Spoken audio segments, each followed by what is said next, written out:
இன்றைய முதல் வாசகம் இறைவாக்கினர் எசையா நூலிலிருந்து வாசகம். அதிகாரம் 26 வசனம் 7 முதல் 9 முடிய மற்றும் 12ஆம் வசனம் மற்றும் 16 முதல் 19 முடிய. நீதிமான்களின் நெறிகள் நேரியவை, நீர் நேர்மையாளரின் வழியை செம்மையாக்குகின்றீர். ஆண்டவரே, உமது நீதியின் நெறியில் நடந்து உமக்காக காத்திருக்கிறோம். உமது திருப்பெயரும் உமது நினைவும் எங்களுக்கு இன்பமாய் உள்ளன. என் நெஞ்சம் இரவில் உம்மை நாடுகின்றது, எனக்குள் இருக்கும் ஆவி ஏக்கத்தோடு உம்மை தேடுகின்றது. உம் நீதி தீர்ப்புகள் நிலவுலகில் நிலைத்திருக்கையில் வாழ்வோர் நேர்மையை கற்றுக்கொள்வர். ஆண்டவரே, நிறைவாழ்வை நீர் எங்களுக்கு உரியதாக்குவீர், ஏனெனில் எங்கள் செயல்கள் அனைத்தையும் எங்களுக்காக செய்கின்றவர் நீரே. ஆண்டவரே, துயரத்தில் உம்மை தேடினோம், நீர் எங்களை தண்டிக்கும்போது உம்மை நோக்கி மன்றாடினோம். பேறுகாலம் நெருங்குகையில் கருவுற்றவள் தன் வேதனையில் வருந்தி கதறுவது போல் ஆண்டவரே, நாங்களும் உம் முன்னிலையில் இருக்கின்றோம்.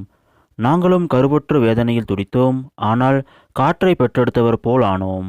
நாடு விடுதலை பெற நாங்கள் எதையும் சாதிக்கவில்லை, உலகில் குடியிருக்க எவரும் பிறக்கப் போவதில்லை.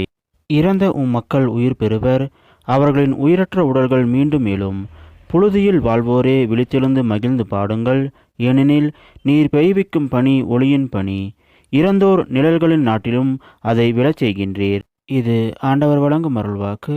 இறைவா, உமக்கு நன்றி. இன்றைய நற்செய்தி புனித மத்தேயு எழுதிய நற்செய்தியிலிருந்து வாசகம். அதிகாரம் 11 வசனம் 28 முதல் 30 முடிய.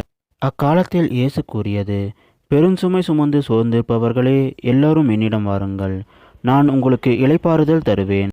நான் கனிவும் மனத்தாழ்மையும் உடையவன், ஆகவே என் நுகத்தை உங்கள் மேல் ஏற்றுக்கொண்டு என்னிடம் கற்றுக்கொள்ளுங்கள். அப்பொழுது உங்கள் உள்ளத்திற்கு இளைப்பாறுதல் கிடைக்கும். ஆம், என் நுகம் அழுத்தாது, என் சுமை எளிதாய் உள்ளது என்றார். இது கிறிஸ்து வழங்கும் நற்செய்தி. கிறிஸ்துவே, உமக்கு புகழ்.